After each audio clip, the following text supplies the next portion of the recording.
Taste the Daily.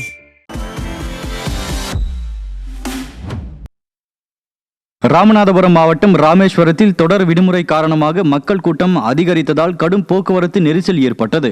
Madurai Rameswaram தேசிய நெடுஞ்சாலை குறுகிய பாதையாக உள்ளதாலும் ராமேஸ்வரத்தில் இருந்து ஒரே நேரத்தில் வெளி மாநிலம் மற்றும் வெளி ஊர்களில் லட்சக்கணக்கான பக்தர்கள் வருகை தந்ததாலும் கூட்டம் அலைமோதியது.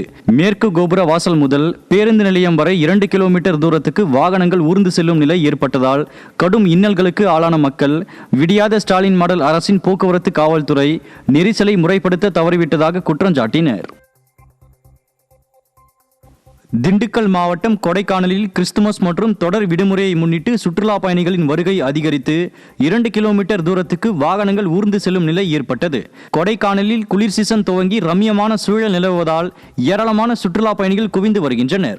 இந்நிலையில் கொடைக்கானலில் நுழைவாயில் பகுதிகளில் வெள்ளி நீர்வீழ்ச்சி பகுதிகளில் சுற்றுலா பயணிகள் ஏராளமானோர் நிழற்படம் எடுத்து மகிழ்ந்தனர்.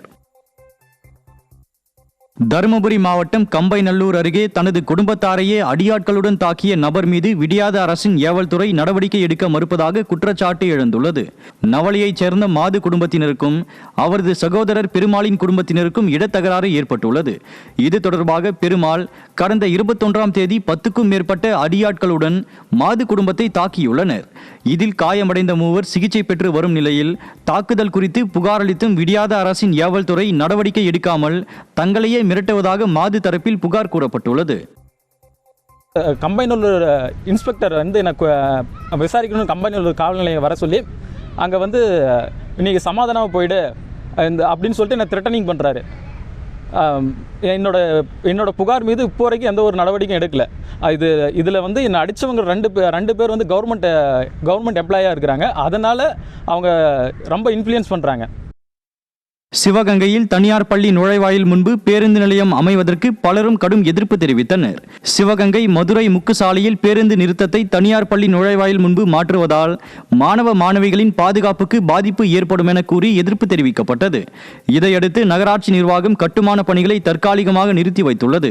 போலி விளம்பர ஸ்டாலின் மாடல் அரசு ஆரோக்கியமான திட்டங்களை மேற்கொள்ளாமல் ஆதாயங்களுக்காக திட்டங்களை மேற்கொள்வதாக பலரும் குற்றம் சாட்டினர். இங்கே நிறுத்தப்படும் என்று கூறப்படுகிறது. அவ்வாறு நிறுத்தப்படுமாயின் இந்த பள்ளி மாணவ மாணவியர் ஏறும் வாகனங்களும் இங்கே தான் நிற்கும். ஆகவே இது மாணவ மாணவியருக்கு பெரும் இடைஞ்சலாகவும் எதிர்காலத்தில் அதிகமான ஆபத்துக்கள் ஏற்படுவதற்குரிய வாய்ப்பாக அமைகிறது என்பதை நாங்கள் தெரிவித்துக்கொண்டு இந்த இடத்தை வேறு இடத்திற்கு மாற்றம் செய்து தரும்படியாக நகராட்சியை அன்போடு கேட்டுக்கொள்கின்றேன்.